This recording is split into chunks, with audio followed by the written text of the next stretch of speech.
యెషయా గ్రంథము 25వ అధ్యాయము మొదటి వచనం చదువు. యెషయా గ్రంథము 25వ అధ్యాయం. యెహోవా నీవే నా దేవుడవు, ఆ, నేను నిన్ను హెచ్చించెదను, నీ నామమును స్తుతించెదను. నీవు అద్భుతములు చేసితివి, సత్య స్వభావము అనుసరించి నీవు పూర్వకాలమున చేసిన నీ ఆలోచన నెరవేర్చితివి. Praise God. దేవుని స్తోత్రం. యెహోవా నీవే నా దేవుడు. భక్తుడు ఎంత చాలా స్పష్టంగా చెప్తున్నాడు, యెహోవా నీవే నా దేవుడు. ఎందుకంటే బైబిల్ గ్రంథంలో కొంతమంది దేవుని యొక్క స్థితిని మార్చేశారు. అలా మనం ఉండకూడదు. చూద్దాం లేఖనాలు. మరి అందరికీ తెలిసిన సంఘటన, ఇశ్రాయేలు నిర్గమకాండం 32వ అధ్యాయంలో మనం చదివినప్పుడు వాళ్ళు కంప్లీట్ గా దైవ వాక్యాన్ని బట్టి దేవుని చిత్తానికి వ్యతిరేకముగా 8 నుంచి 10 వచనాలు చూడండి. నేను వారికి నియమించిన త్రోవ నుండి నేను వారికి నియమించిన త్రోవ నుండి త్వరగా తొలగిపోయి తమ కొరకు పోతపోసిన దూడను చేసుకొని దానికి సాగిలపడి బలిని అర్పించి, ఓ ఇశ్రాయేలు, ఐగుప్తు దేశం నిన్ను రప్పించిన దేవుడు ఇదే అని చెప్పుకున్నాను నేను. చూస్తారండి వాళ్ళు ఏమన్నారు? మీరు బాగా ప్రతి పదం కూడా ఇంపార్టెంటే. వాళ్ళు మళ్ళీ ఆ మొదటి పదం చదువు. నేను వారికి నియమించిన త్రోవ నుండి త్వరగా తొలగిపోయి. ఏం పెడు త్వరగా తొలగిపోయి అంటే కృతజ్ఞత అన్నది లేక త్వరగా ఎన్ని మేళ్లు పొందారో, ఎన్ని అద్భుతాలు పొందారో, ఎన్ని ఆశ్చర్యాలు పొందారో, ఎన్ని ఉపకారాలు పొందారో, ఎన్ని ఉన్నతమైన కార్యాలు పొందారో, వాళ్ళు ఎంత ఉన్నతమైన స్థితిని వాళ్ళు దేవుడు తీసుకెళ్లాడో, తాపకరమైన సర్పం నుంచి విడిపించాలని చేశాడు. అయినా భయంకర ప్రమాదం కలగకుండా వారి చెప్పులు తన ప్రభావం అరిగిపోకుండా, వాళ్ళ బట్టలు పాతకెళ్లకుండా ఎంత అద్భుతం చేస్తే అంత త్వరగా వాడు ప్రభు నుంచి తొలగిపోయి దూడను దేవుడిగా భావించి, ఇశ్రాయేలు నేను నడిపించిన దేవుడు ఇతడే అని ఎంత భయంకర దూడను చూపిస్తున్నారట. జాగ్రత్తగా గమనించాలి. ఇక్కడ బాగా అర్థం చేసుకోండి. వెరీ వండర్ఫుల్ మీనింగ్ దీంట్లో పరిశుద్ధాత్మ పెట్టాడు. నువ్వు ఎవరిని చూపిస్తున్నావు దేవుడిగా. Praise God. జాగ్రత్తగా గమనించాలి. దేవుని స్తోత్రం. మా తల్లి మాకు దేవుడు, మా తండ్రి మాకు దేవుడు, మా అన్నయ్య మాకు దేవుడు, నా భార్య నాకు దేవుడు, నా భర్త నాకు దేవుడు, నా పిల్లలు నాకు దేవుడు అని ఎప్పుడు కూడా ప్రస్తావించొద్దు, మాట్లాడద్దు. సృష్టిలో ఏది కూడా దేవుడు కాదు, గుర్తుపెట్టుకోవాలి. దేవునికి స్తోత్రం. బైబిల్ గ్రంథం చెప్తుంది, నువ్వు ఎవరిని దేవుడిగా చూపిస్తున్నావు. నీ జీవితంలో ఎవరిని దేవుడిగా, నీకున్న డబ్బు, ఆస్తి, అంతస్తు, హోదా, కీర్తి, బంగారం, వెండి ఇవన్నీ ఎవరు కూడా కాదు. బైబిల్ గ్రంథంలో మీకు అర్థమైందా? మా ఊళ్ళో కాదు, సృష్టి మొత్తం మీద భారతదేశంలో చాలా ప్రపంచంలో ఉన్న మార్వాడీలందరూ కూడా దీపావళి నాడు కేవలం డబ్బునే వారు పూజిస్తారు. డబ్బు కట్టలు పెట్టి, బంగారాన్ని పెట్టి. ఎందుకంటే నా చిన్నతనంలో నేను అక్కడికి వెళ్ళేవాడిని. నా చిన్నతనంలో 7 ఏళ్ళు 8 ఏళ్ళు వయసు, 9 ఏళ్ళ అట్లా వయసు ఉన్నప్పుడు నేను అది వెళ్ళి వాళ్ళు ఏం చేస్తున్నారో చూసేవాడిని. రాత్రి 9 గంటలు 10 గంటలప్పుడు వెళ్ళి, ఎందుకంటే నాతో చదువుకున్న స్కూల్లో చదువుకున్న పిల్లలు వాళ్ళ తల్లిదండ్రులు మార్వాడీలు అయితే అక్కడ వెళ్ళేవాడిని. వాళ్ళు డబ్బును బంగారం ఎనపెట్టి దగ్గర ఉండి బంగారం డబ్బును కట్టలుగా పేర్చి ఆ రోజు వాళ్ళు దాన్ని పూజించేవారు. అంటే కొంతమందిని డబ్బునుగా దేవుడు చేసేవాడు ఉన్నారు, బంగారాన్ని దేవుడిగా చేసేవాడు ఉన్నారు, భర్తని దేవుడిగా చేసేవారు ఉన్నారు, భార్యను దేవుడిగా చేసేవారు ఉన్నారు. బైబిల్ గ్రంథంలో భక్తుడు అందుకే స్పష్టంగా అంటున్నాడు, నీవే నా దేవుడు, నీవే నా దేవుడు. నాకు ఉన్న ఏది నా దేవుడు కాకుండా నా దేవుడు కాదు. తండ్రి నీవే నా దేవుడు. ఎప్పుడు కూడా ఇదే దైవికమైన స్థితి మన దగ్గర ఉండి తీరాలి. ఎప్పుడు పొరపాటున హేరోదున ప్రజలు హెచ్చించారు. ఇది దైవస్వరమే కానీ మానస్వరం కాదని హెచ్చించారు. హేరోదు పురుగులు పడి చచ్చినట్లు లేఖనాలు చెప్తుంది. ఒక మనిషిని దైవంగా హెచ్చించడానికి తగదు. మనుషుని గౌరవించాలి, ప్రేమించాలి. ఆరాధించబడడానికి మనుషుడు యోగ్యుడు కాదు. గుర్తించాలి. మనం ప్రేమ ఉంటే ప్రేమను వేరే రీతిలో చూపించుకోవాలి, కానీ దాని ఒక వ్యక్తిని మనం దైవ వాక్యాన్ని వ్యతిరేకంగా హెచ్చించే స్థితి రాకూడదు. దేవునికి స్తోత్రం కలుగును గాక. బైబిల్ గ్రంథంలో దేవునికి వాక్యంలో ఉన్న సత్యం అది. అయినా యెహోవా నీవే నా దేవుడు. ప్రతి భార్య భర్త పిల్లలు నేర్చుకోవాలి కుటుంబంలోని. ప్రతి ఒక్కరిని దేవుడు వేరొక దేవుడు ఏ పరిస్థితి లేదు. నీవే నా దేవుడు. ఎందుకంటే సృష్టించిన వాడు, ప్రేమించిన వాడు, రక్షించిన వాడు, మా కొరకు రక్షణ ప్రణాళికను సిద్ధపరిచిన వాడు, నీ రాకడ కొరకు మమ్మల్ని ప్రేమిస్తున్న వాడు నీవే తండ్రి. మాకు వేరొక దేవుడు లేడు, వేరొక పరిస్థితి లేదు. నీవే నా దేవుడు. ఈ దైవికమైన ఈ విషయం. కానీ ఇశ్రాయేలు దేవుని సొంత ప్రజలై ఉండి దైవ చిత్తాన్ని అతిక్రమించి వాక్యానికి వ్యతిరేకంగా వీళ్ళు బంగారపు దూడ చేసుకొని ఆ దూడను చూపిస్తున్నారు నీవే దేవుడు అని. ఇశ్రాయేలు మమ్మల్ని ఇశ్రాయేలు నేను నడిపించిన దేవుడు ఈ దూడే. చూసారు ఎంత భయంకరంగా ఇశ్రాయేలు త్వరగా ఎంత వేరు మారిపోయారో. సొంత ప్రజలైన వారు, దేవుని గణపరచవలసిన వారు, ప్రభుని మహింపరచవలసిన వారు, ప్రభు చిత్తాన్ని ప్రేమించి ప్రభు యొక్క వాక్యాన్ని గాయకొని ప్రభుని వాళ్ళ జీవితాల్లో చూపించవలసిన వాడు. దేవుని స్తోత్రం. మన జీవితంలో ఎప్పుడు ఎవరిని చూపించొద్దాం, ఆయన్ని చూపించాలి. ఆయన్ని చూపించాలి. జీవితంలో ప్రథమ స్థానం, ముఖ్యమైన స్థానం సమస్తం కూడా మొత్తం ఆయనే మన జీవితంలో నిండి ఉండాలి. ప్రభు మాత్రమే, యేసుక్రీస్తు మాత్రమే నిండి, ఆయన మాత్రమే తండ్రి కుమార పరిశుద్ధాత్మ దేవుని ఎప్పుడు చూపించగలరు. ఎప్పుడు కూడా వేరొక పరిస్థితిని కూడా మనం ఏ పరిస్థితి మనం నోరెత్తడానికి వీల్లేదు. క్రైస్తవుడు నీవే నా దేవుడు, నీవే నా దేవుడు. దేవునికి స్తోత్రం కలుగును గాక. తండ్రి దావీదు కూడా అన్నాడు, నీవు తప్ప నాకు మగ దేవుడు లేడు నాయన. క్రైస్తవుడు పేతురు అంటున్నాడు, నిన్ను విడిచి మేము ఎక్కడికి వెళ్ళిపోతాం ప్రభు, నిత్యం మాట్లాడగలవాడివి. ఆయన మాకు నువ్వు తప్ప ఏ దిక్కు లేదు నాయన. మేము ఎవరి దగ్గరికి వెళ్తాం, ఎక్కడికి వెళ్తాం? ఎవరు నీలా మమ్మల్ని ప్రేమించగలరు? స్వార్థపూరిత ప్రపంచం 2 రోజులు, ఒక రోజు చూస్తారు, ప్రేమిస్తారు, తర్వాత విసుకుంటారు, సనుక్కుంటారు, కొనుక్కుంటారు, భయంకరంగా మాట్లాడతారు. ఈ దుష్ట ప్రపంచంలో ఎవరి మేము నమ్మగలం? ఎవరి మేము ఆశ్రయించగలం? నాయన నీవే మా దేవుడు, నీవే మా దేవుడు, నీవే మా దేవుడు. దేవునికి స్తోత్రం కరుణగా. తల్లి అయినా తన చంటి బిడ్డను మరుచును కానీ నేను మరణను బైబిల్ అందరూ వాగ్దానం చేశాడు దేవుడు. నిజమే, కొన్నిసార్లు మన సొంత తల్లి మనం విసుకునే అవకాశాలు ఉండొచ్చు, మన పరిస్థితిని బట్టి, మన క్రియలు బట్టి. కానీ దేవుడు ఎప్పుడు కూడా నీ పట్ల ఏ పరిస్థితి కూడా నేను తునీకరించే విధానం ఉండదు. కనుక బైబిల్ గ్రంథం చెప్తుంది, లేఖనాలు స్పష్టంగా రాయబడిన సత్యం ఏంటంటే నీవే నా దేవుడు. ఇక్కడ చెప్తున్నాడు, ఇశ్రాయేలు ఆ తోడను చూపించి వాళ్ళు దేవుడిగా చూపిస్తున్నారు. ఎవరిని చూపించద్దు, ఏ బొమ్మను చూపించద్దు, ఈ ప్రపంచాన్ని చూపించద్దు, ఎక్కడ దేన్ని, ఏ మనుషుల్ని చూపించద్దు. ఎప్పుడు నీలో ఆయన నింపుకొని, మనలో ఆయన నింపుకొని, మనలోంచి ఆయనే చూపించాలి. ఈవెన్ మనం కూడా మనల్ని మనం చూపించకూడదు. క్రైస్తవుడు మనల్ని మనం ఎప్పుడు దర్పణంగా చూపించకూడదు. డాంబికం అవుతుంది, వాక్యాన్ని వ్యతిరేకం అవుతుంది. ఒక ప్రభువుని మన జీవితంలో మనం చూపించి తీరాలి. దేవునికి స్తోత్రం కలుగును గాక. రెండో విషయాన్ని చూద్దాం. ఇశ్రాయేలు మొట్టమొదటి ఏం చేసింది? మొదటి తప్పు, దూడను విగ్రహంగా చేసి దాన్ని దేవుడిగా చూశారు. రెండవది 8వ అధ్యాయం చదివితే వాళ్ళు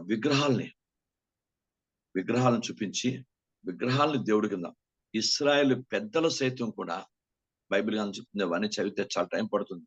ఎందుకంటే 8వ అధ్యాయం, ఎస్కేల్ 8వ అధ్యాయం వెరీ ఇంపార్టెంట్ చాప్టర్ అది. దాని విగ్రహాల గురించి స్పష్టంగా నరపుత్రుడికి దేవుడు చూపించాడు.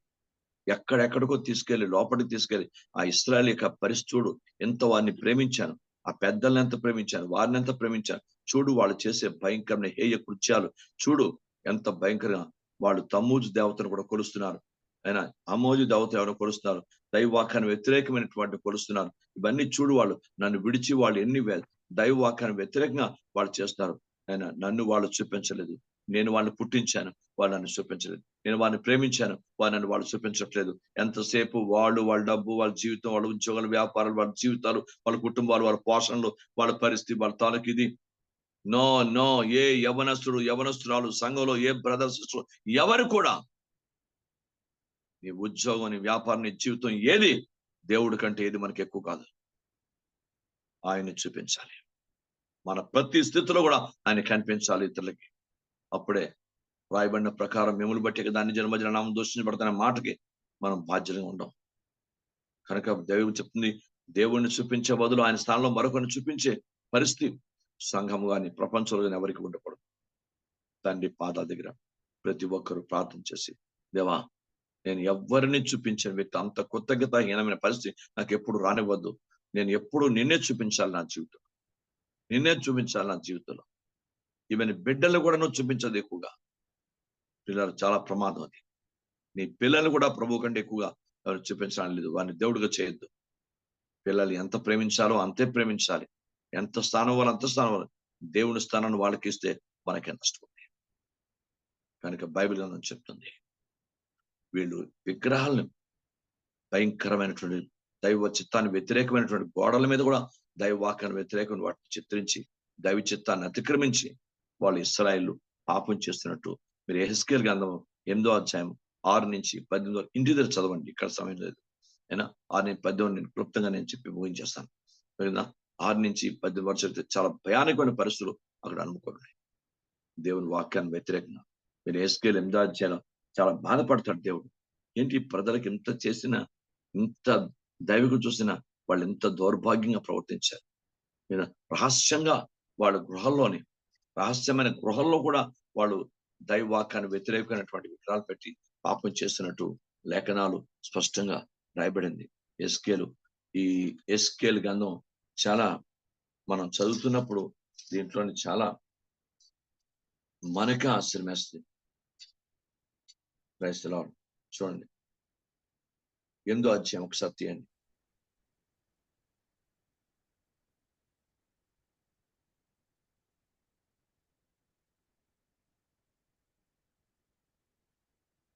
ఎనిమిది 12 నుంచి చదవండి సార్. అప్పుడు ఆయన ఆ, నాకు సెలవిచ్చిందేమనగా, నరపుత్రుడా, యెహోవా మమ్మను కానకయుండును, యెహోవా దేశంను విసర్జించును అని అనుకుని ఇశ్రాయేలీయుల పెద్దలు చీకటిలో తమ విగ్రహపు గదులలో వారిలో ప్రతివాడు చేయుదాన్ని నీవు చూచున్నావు కదా. సరే. మరియు ఆయన నీవు ఈ తట్టు తిరుగుము ఆ, మరియు ఆయన నీవు ఈ తట్టు తిరుగుము, వీటిని మించిన అతి హేయకృత్యములు వారు చేయుట చూతువని నాతో చెప్పి, యెహోవా మందిరపు ఉత్తర ద్వారము దగ్గరున్న దింపగా అక్కడ స్త్రీలు కూర్చుండి తమ్మూజు దేవతను కూర్చి ఏడ్చుట చూచితిని. చూసారా? అప్పుడు ఆయన వాక్యాన్ని నరపుత్రుడా, వ్యతిరేకం వాటి గురించి ఏడుస్తున్నారు. దైవవాక్యాన్ని వ్యతిరేకం వాటి కొలుస్తున్నారు. దైవవాక్యాన్ని వ్యతిరేకం వాటి చేస్తున్నారు. దేవుడు ఎంత బాధపడి ఉంటాడు ప్రభువారు, ఎంత దుఃఖించి ఉంటాడో. ఈ ప్రజలు ఎంత ప్రేమించి వారిని ఇశ్రాయేలు అంత భయంకరంగా 40 సంవత్సరాల అరణ్యయాత్రలో వాళ్ళకి ఎంత బాగా చూసి వారిని తీసుకొస్తే వాళ్ళు చూపించే కొత్తకి కనుక దూడను చూపించి వాళ్ళు దేవుడు అంటున్నారు, బొమ్మలు చూపించి దేవుడు అంటున్నారు. మూడోది అపోస్తుల కార్యం 12వ అధ్యాయం.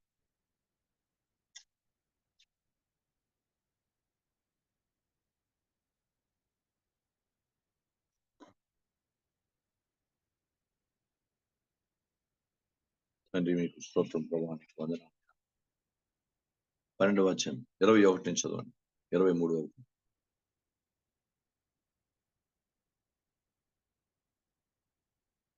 నియమపడిన దినమందు హేరోదు రాజవస్త్రములు ధరించుకొని న్యాయపీఠ మీద కూర్చుండి వారి ఎదుట ఉపన్యాసము చేయగా జనులు ఇది దైవస్వరమే గాని మానవస్వరము కాదని కేకలు వేసి, అప్పుడు దేవుని మహిమ పరచనందున వెంటనే ప్రభు దూత అతని మొత్తెను కనుక అతను పురుగులు పడి ప్రాణం విడిచాడు. సరే, ఎంత భయానకమైన పరిస్థితి. దేవుడు ఎవ్వరిని ఆయనకి మించి వేరొక స్థితి ఉండటానికి వీల్లేదు. బైబిల్ నేను లేఖనం యెహోవా లేఖం నువ్వే నా దేవుడు, ఏ మనుషుడు దేవుడు కాదు, ఏ బొమ్మ దేవుడు కాదు, ఈ ప్రపంచంలో ఏ దూడలు ఉదరలు దేవుడు కాదు. దైవవాక్యం వ్యతిరేకమైన పరిస్థితి ఉండటానికి వీల్లేదు. కనుక దేవుని వాక్యంలో ఉన్న సత్యం అది. Praise the name of Jesus. వీళ్ళందరూ చూడండి, ఒక మనుషుని హెచ్చించి ఆ మనిషిని ఇది దైవ స్వరమే దేవుడేమో అన్నట్టు చూపిస్తారు. నా దేవుడు ఒప్పుకోలేదు. యెహోవా దూత వెంటనే వారిని మొత్తాను కనుక అతను పురుగులు పడి ప్రాణం విడిచారు. ఎంత భయంకరం. సరే, లేక నాకు చూడండి, ఆఖరికి ఒక మాట నేను చెప్పి నేను ముగించేస్తాను, ప్రార్థన చేస్తాను. ఫిలిప్పీయులకు రాసిన పత్రిక 3వ అధ్యాయం 17 నుండి చదువు. సహోదరులారా, ఆ. మీరు పోలి నడుచుకున్నది మేము మీకు మాదిరి ఉన్న ప్రకారము నడుచుకునే వారిని గురిపెట్టి చూడండి. ఆ. అనేకులు క్రీస్తు శిలువకు శత్రువులుగా నడుచుకుంటున్నారు, వీరి ఆ. గురించి మీకు అనేక పర్యాయం చెప్పి ఇప్పుడు ఏడ్చుచూ చెప్తున్నాను. ఆ. నాశనమే వారి అంతము, వారి కడిపే వారు దేవుడు. వారు తాము సిగ్గుపడవలసిన సంగతులు యందు అతిశయపడుచున్నారు, భూ సంబంధమైన వాటి యందు మనసు ఉంచుచున్నారు. చూసారా, వారి కడిపే వారికి భోంచేయాలి, తిండి తినాలి, కానీ దేవుని కంటే ప్రాధాన్యత ఇవ్వడానికి వీల్లేదు. దేవుని స్తోత్రం. నీకు అర్థమైందా? దేవుని కంటే ప్రాధాన్యత ఇవ్వడానికి వీల్లేదు. దేవుని స్తోత్రం. అందుకే చాలా భయం వేస్తున్నాను. శుక్రవారం అనేటప్పుడు భయం చేస్తుంది. మీకు అర్థమైందా? ఏ పరిస్థితులు కూడా శుక్రవారం చాలా వస్తున్నాయి. ఉపవాసం ఉండవలసిన ఉపవాసం ఉండాలి, తినవలసిన తమలు తినాలి. బట్ దేవుడి కంటే ఇది దాన్ని తిండిని దేవుడిగా చేయకూడదు. ఎందుకంటే అది ప్రారంభంలోనే ఇశ్రాయేలు వంశంలోని ఏశావు మొట్టమొదటి కుమారుడు, ఇస్సాకు మొదటి కుమారుడు కనుక అతడు దైవ చిత్తాన్ని అతిక్రమించి ఒక్క తిండి వల్ల జ్యేష్ఠత్వాన్ని కోల్పోయాడు. అందుకే అతన్ని వ్యభిచారిని, భ్రష్టుడని లేఖనంలోని పౌలు గారు రాస్తారు. ఏశావు లాంటి భ్రష్టుడు, వ్యభిచారి మీరు ఎవరైనా ఉండేమో జాగ్రత్తగా చూచుకునండి. అలాంటి భయానకమైన వ్యక్తి ఉండకూడదు. క్రైస్తలాడు సరే, ఎంత భయానకమైన దేవుని వాక్యం చెప్తుంది. ఏశావు కూడా తన జీవితంలో ఎక్కువగా వేటకే ప్రాధాన్యత ఇచ్చాడు. దేవుడి ప్రాధాన్యత ఇవ్వలేదు. ఎంతసేపు రోజు వేటకెళ్ళడం, తేవడం, కొట్టడం, అదే బాగా ఇంట్లో అలవాటు చేశాడు. ఎంతసేపు వేట. మీకు అర్థమైందా? కనుక దేవుని బిడ్డలారా, మనకి దేవుడు కడుపు ఇచ్చాడు కదా, దానికి కడుపు దేవుడు చెప్పు శరీరంలో ఒక భాగం అది. కనుక దాన్ని ఎంతవరకు ప్రాధాన్యత ఇవ్వాలో అంతవరకు దానికి దేవుడికి మించిన ప్రాధాన్యత దానికి ఇచ్చామంటే అది మళ్ళీ శరీరానికి ప్రాబ్లం అవుతుంది. కనుక వారి కడుపే వారికి దేవుడు, వారి నాశనమే వారి అంతం. ఎందుకంటే వాళ్ళ దైవ చిత్తాన్ని విధానం సిగ్గుపడాల్సిన విషయాల్లో దాని గురించి వాళ్ళు అతిశయపడుతున్నట్ట. ఏ సంగతులు సిగ్గు దాన్ని చిట్టేది అతిశయపడుతున్నట్ట. దేవుడు చూస్తున్నాడు. కనుక దేవా దయచేసి కరుణించు నాయనా. ఎందుకు? నీవే నా దేవుడు, నిన్ను మాత్రమే హెచ్చించాలి. నీవే నా దేవుడు. గుర్తుపెట్టుకోండి, కొంతమంది ఇశ్రాయేలు విగ్రహాన్ని దేవుడు చేశారు, ఇశ్రాయేలు బొమ్మలు దేవుడు చేశారు. కొంతమంది మనుషులు దేవుడు చేసి రకరకాలుగానటువంటి వీళ్ళని ఎప్పటికీ మనుషులు దేవుడు చేస్తున్నారు. ఇప్పటికీ ప్రపంచంలో ఉంది, మనుషుల్ని దేవుడిగా చేశారు. నాలుగోది, వారి కడుపే వారికి దేవుడు. ఏ పశు కూడా దేవుడు కడుపు దేవుడు కాకూడదు, శరీరము దేవుడు కాకూడదు. శరీరం మానవ నిర్మాణంలో ఒక భాగం అది. మనిషిని నిర్మించడానికి ఆయన కోరికలో ఇచ్చింది ధన్యమైన నిర్మాణం, అంతేగాని దాన్ని మనం దేవుడికి చేయకూడదు. రెండవది, నీవే నా దేవుడు, నిన్ను హెచ్చించదను. హల్లెలూయా. నిన్ను హెచ్చించదనయ్యా. బైబిల్ గ్రంథం ఉంది, మనం ఆయన హెచ్చించడానికే పుట్టామండి. ఆయన్ని గణపరచడానికే పుట్టాము, ఆయన్ని మహింపరచడానికే మనం పుట్టాం. దేవుడు మనకు మరొక జన్మ ఇచ్చాడు. ఏంటది? వాక్య సంబంధం జన్మ. శారీరక జన్మ ఏంటంటే మన తల్లి గర్భాన్ని పుట్టించింది, అది శారీరక జన్మ. రెండోది, దేవుడు సృష్టి మొత్తం మీద 750 కోట్లో 800 కోట్లో జనాలు ఉంటే ఆ జనాల్లో దేవుడు మనం ఏర్పరచుకొని దేవుడు మనకంటూ ఒక కొత్త మరొక జన్మ ఇచ్చాడు. ఆ జన్మ వాక్యస్థలం జన్మ. ఆ జన్మ దేవుడు మహింపరచడానికి ఇచ్చాడు. దేవుని గణపరచడానికి ఇచ్చాడు. దేవుడు ఆయన స్వరూపులో కట్టబడడానికి ఇచ్చాడు. దేవుడు ఆయన చిత్తాన్ని నెరవేర్చడానికి ఇచ్చాడు. దేవుడు ఆయన ఉద్దేశాన్ని నెరవేర్చడానికి ఇచ్చాడు. దేవుడు ఆయన వాక్యంలో మనం నడవడానికి, ఆయన చిత్తం ప్రేమించడానికి, ఆయన రాకడ కొరకు సిద్ధపడడానికి, ఆయన రాజ్యానికి ఎత్తబడడానికి, ఆయన కోరుకునే విధంగా ఆయన కుమారుడు స్వరూపంలో మనం ఉండటానికే దేవుడు మనని పుట్టించాడు తప్ప ఆయన పుట్టించట్లో వేరొక ఉద్దేశం కాదు. ఆయన మన పుట్టించులోనే దైవిక మంచి ప్రణాళిక ఉంది. అంచేత బైబిల్ గ్రంథం చెప్తుంది లేఖనాల్లో, నేను మీరు కూడా నేర్చుకున్నాం. తండ్రి, నీవు నన్ను పుట్టించింది నీ కొరకే. ఈ రెండవ జన్మ ఇచ్చేవే, ఈ వాక్యసమైన జన్మ ఇచ్చేవే, ఈ జన్మ నీ కొరకేది. ఇది నా కొరకు, నా స్వార్థం కొరకు, నా బతుకు కొరకు, నా ఇంటి వారి కొరకు, నా దాని కొరకు కాదు. అది ఒక బాధ్యత. అది భూమి మీద బతుకున్నాం కనుక ఒక బాధ్యత. కానీ నిజమైనటువంటి దేవుని యొక్క ప్రణాళిక ఏంటంటే, ఆయన భూమి మీద మనకి ఇచ్చింది, ఆయన రూపాన్ని ఇచ్చిందంటే ఆయన మహింపరచడానికి, ఆయన్ని చూపించడానికి, ఆయన్ని ప్రభువుని కనపరచడానికి. బైబిల్ అందులో లేఖనం చెప్తుంది, నన్ను గనపరచు నేను కనపరుస్తాను, నన్ను తునీకరించి వాళ్ళు తునీకారం అంటారని లేఖనాల్లో మొదటి సమయాలు 2:30 రాయబడి. మొదటి పేతురు రాయబడింది, తగిన సమయంలో ఆయన మిమ్మల్ని హెచ్చించున్నట్లు ఆయన బలిష్టమైన చేతి కింద దీన మనస్కులై ఉండు. ఒక గొప్ప అద్భుతం చూడాలంటే దీనుడు అయిపోవాలి. ఇంకా గర్వం పంచేది, ఇంకా వాక్యాన్ని వ్యతిరేకంగా గర్వం పంచేదు. ఒక దీనుడు అయిపోవాలి మనం ఆయన పాదాల కింద, ఆయన బలిష్టమైన పాదాల కింద దీనుడు అయిపోవాలి. దీనుడు అయితేనే మన దేవుడు హెచ్చిస్తాడు, లేకపోతే హెచ్చించడానికి అవకాశం. బైబిల్ గాను చెప్తుంది, దానియేలు తన తోటి వారు చచ్చిపోకూడదు, నశించిపోకూడదు. పాపం వాళ్ళు మానవులు కనుక మిగతా గారడి విద్య గల వారిని అందరిని పిలిచి నెబుకద్నెజరు చెప్తాడు. ఈ కళకు భావం వాడు చెప్పలేదు, మరి నేను వీళ్ళందరినీ నాశనం చేసే పరిస్థితి. అయ్యా అంత మాట చేయకండి. ఆ విషయాన్ని దానియేలు విని అలా చేయకండి, దాని గురించి నేను నా దేవునితో మాట్లాడి నా ప్రాధార పట్టుకుని నేను మీకు ఆ మర్మం చెప్తాను, నాకు అవకాశం ఇవ్వండి. కనుక మీరు ఇది వాళ్ళు చంపకండి. తోటి వాళ్ళు, తన సహచరులు, తనతో పాటు ఉన్నవాళ్ళు చనిపోకూడదనే ఆలోచన దానియేలు జీవితంలో మంచి ఆలోచన, పవిత్రమైన ఆలోచన. ఎందుకంటే తనతో వాళ్ళు చనిపోకూడదు. అలాగా ఆ సమస్తమైన వారందరినీ కూడా అద్భుతం కాపాడాడు. దేవుని స్తోత్రం. మీరు బైబిల్ని పరిశీలించండి, లేఖనాలు చెప్తూనే సమస్త ప్రజల మధ్య, జనముల మధ్య, రాజు మధ్య, అందరి మధ్య దానియేలు దైవికంగా ఆ దైవిక మర్మాన్ని, కలయిక భావాన్ని దేవుడే బయలుపరిచి, దేవుడే విశదీకరించి, దేవుడు అతని జ్ఞానం ఇచ్చి నడిపించినప్పుడు బైబిల్ గ్రంథంలో బైబిల్ సాష్టాంగ పడిపోతాట. నెబుకద్నెజరు సాష్టాంగ పడిపోయాడు.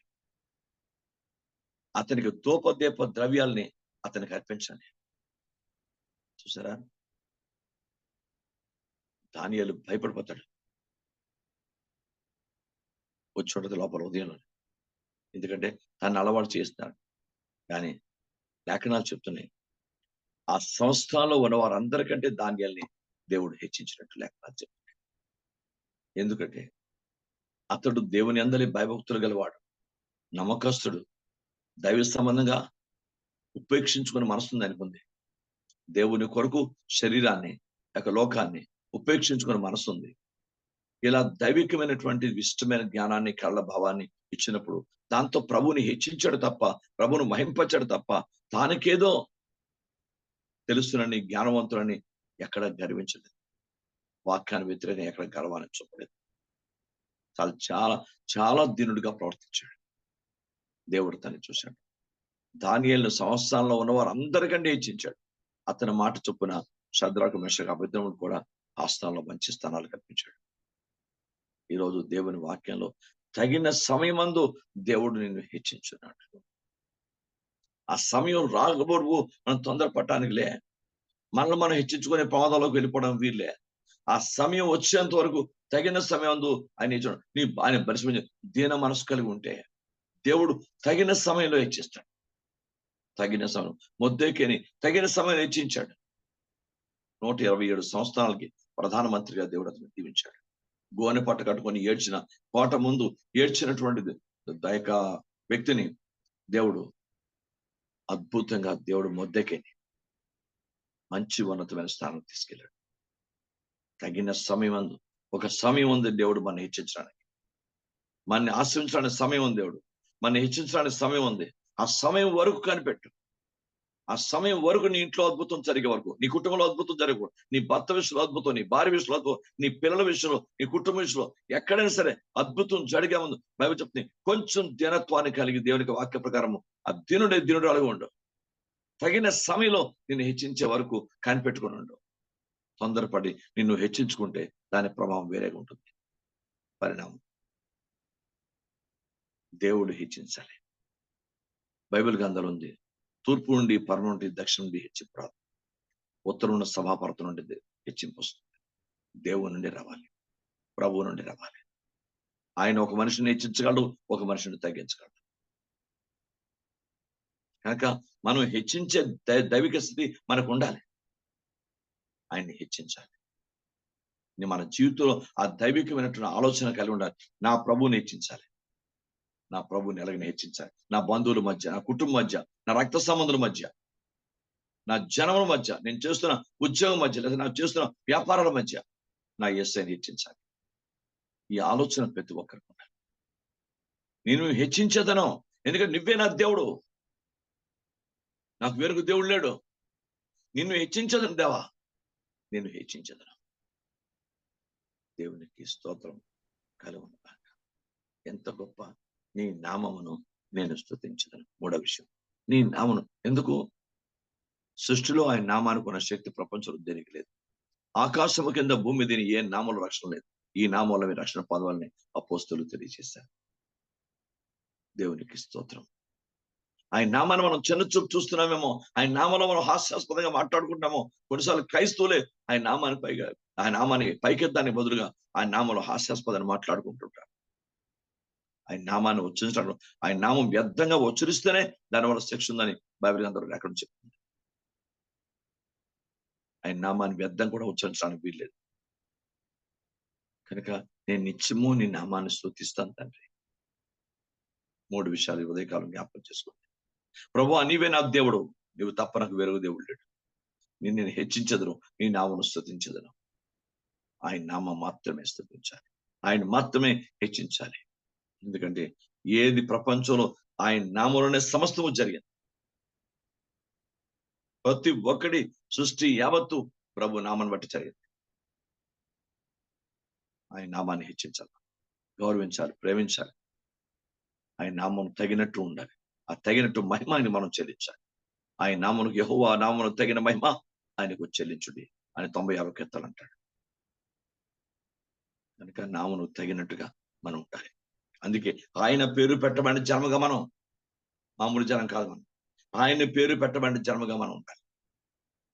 బైబిల్ గ్రంథంలో రాయబడింది, పేరు పెట్టి మనల్ని పిలిచిన దేవుడు, ఆయన పేరు పెట్టబడిన జనంగా మనం ఉన్నాం. అందుకే తగిన సమయమందు దేవుడు మనం దీవించాలి, హెచ్చించాలంటే ముందు మనం తగిన స్థితిని జాగ్రత్తగా ఆయన్ని ఘనపరుస్తూ, మహింపరుస్తూ, హెచ్చిస్తూ జీవించాలని జీవితం నాకు మీకు ఉండి తీరాలి. దేవునికి స్తోత్రం. ఇంతకు మించి నీ నామాన్ని నేను వేరొక నామాన్ని తలంచనయ్యా. వేరొక నామాన్ని నేను ఏ పరిస్థితిలో నేను ఉచ్చరించను. నీ నామాన్ని ఘనపరుస్తాను. ఎందుకంటే నీ నామాన్ని ఉన్న శక్తి ప్రపంచంలో దేనిలో లేదు. ఆయన నామంలోనే రక్షణ, స్వస్థ, క్షేమం, సృష్టి సమసృష్టము A to Z ఆయన నామంలో జరిగింది. బైబిల్ గ్రంథంలో ఉంది, ఆయన లేకుండా ఏది జరగలేదు. అంత స్పష్టంగా ప్రభు వారు పరమ తండ్రి చదివించే మాట, కుమారుడు లేకుండా ఇది జరగలేదు. కనుక దైవ సంబంధంగా నేర్చుకుని ఆయన నామాన్ని ఘనపరిచే కుటుంబం ఉందాం, ఆయన స్తుతించే కుటుంబంగా ఉందాం. నీవే నా దేవుడు, నీవు తప్ప నాకు వేరే దేవుడు లేడని మనం తప్పకుండా రుజువుపరిచే కుటుంబంగా మన కుటుంబాలు ఉండాలి. నీవే నా దేవుడు. దేవునికి స్తోత్రం. దేవుని కంటే మన జీవితంలో దేనికి మనం ప్రాధాన్యత ఇచ్చే అవకాశం మనకు ఉంటుంది. జాగ్రత్త పడాలి మనం, అది నేర్చుకోలేదు. సంఘంలో ప్రతి కుటుంబం కూడా ప్రభువు కంటే మనం వేరే దానికి ప్రాధాన్యత ఇచ్చే పరిస్థితి మన దగ్గర ఉండకూడదు. ఆయనకే మన జీవితంలో, మన హృదయంలో, మన సమస్తలు కూడా ప్రథమ స్థానము ఆయనకి మాత్రం ఇచ్చి తీరాలి. అప్పుడే నేనైనా మీరైనా దీవించబడడానికి మంచి అవకాశం ఉంటుంది. ఆయనకి తప్ప మనం వేరొక స్థితికి మనం తగిన ప్రాధాన్యత ఇవ్వడానికి. దేవునికి స్తోత్రం. ప్రార్థన చేద్దాం. ప్రభువా, ఎప్పుడు ఎవరిని ఏ పరిస్థితిలో కూడా, మాకు ఎన్ని పరిస్థితులు సరే, ఎవరిని దేవుడిగా మేము భావించకూడదు, దేన్ని దేవుడిగా భావించకూడదు. క్రైస్తవం, నీవే మాధ్యం, నీవేనయ్యా, నీవే మాధ్యం. దేవుని స్తోత్రం.